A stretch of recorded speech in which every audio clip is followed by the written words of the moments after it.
I'm Steve Wiggins, and this is the Groundworks Ministries podcast.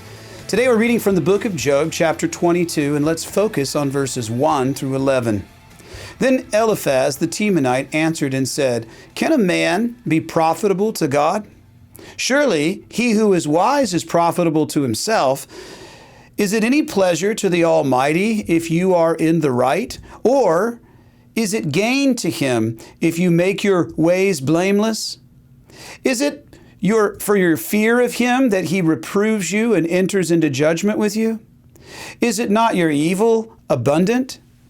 There is no end to your iniquities, for you have exacted pledges of your brothers for nothing and stripped naked of their clothing. You have given no water to the weary to drink, and you have withheld bread from the hungry. The man with power possessed the land, and the favored man lived in it. You have sent widows away empty, and the arms of the fatherless were crushed. Therefore snares are all around you, and sudden terror overwhelms you, or darkness so that you cannot see, and a flood of water comes over you." Man, aren't you bored with the monotony of these arguments from Job's so-called friends? Because you should be. You should be bored, because boredom, I think, is precisely why the Lord keeps confronting us with their arguments. Allow yourself to endure the repetitiveness of their arguments, though, because they are the same arguments that Satan has been using since the beginning of time. He uses them against us today. You say, "Oh, I'm not going to read Job. You know, Satan's different. He's more sophisticated because life is more complicated." No, it's the same lies. It's just a new generation of suckers. When we hear worldly counsel from well-intended and yet biblically contextual, ignorant church friends, what does that mean? They don't know the word. They don't know the context of the word. Well, we're intended to respond, "Oh, okay, I've heard that argument before, and it was one of Job's friends. It's not from the Lord."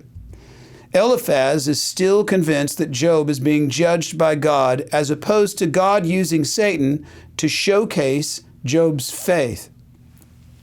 Eliphaz argues that Job's good works in public have not been good enough to allow Job to escape God's judgment for secret sin. "Oh yeah, you're doing all this public stuff that we see, and we don't see your sin, but it must be secret because God's judging you real bad." And that counsel is biblically accurate in the sense that no man could ever accrue enough good works to say that God owes him anything. In fact, Jesus compared believers to servants who owe everything to their master, the one who redeemed them, and they shouldn't assume that he owes them anything for their service. Luke 17, verse 10. "So likewise you, when you have done all those things which you are commanded, say, we are unprofitable servants. We have done what was our duty to do."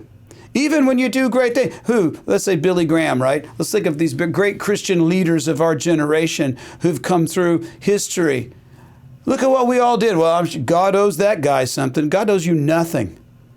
And if you know the word, you know that he owes you nothing. You are the receiver of salvation from the God of all creation. What does he owe you? We owe him everything. But when you take that idea out of biblical context, otherwise biblically correct counsel can turn people to despair, and that is Satan's end game. Use Christians who kind of know the Bible and then speak through them in order to discourage people who need to hear the word. You see, God's ultimate end result of biblical accountability is not to shame people, but to restore them. Satan's use of the Bible wrongly is in order to shame people, to destroy them. And in Job's case, he committed no sin, which had led Job to these terrible circumstances. Therefore, Eliphaz's words extend absolutely no hope that Job could hang his faith on.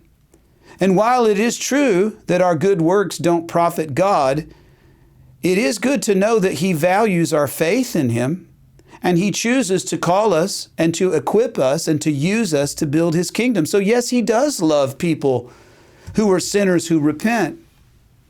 The calling, the equipping, and the kingdom are all supplied by God, but the choice to participate is ours. And that is our motivation, is it not? That we know our righteousness is of no profit to God, and yet our faith brings pleasure to the Lord.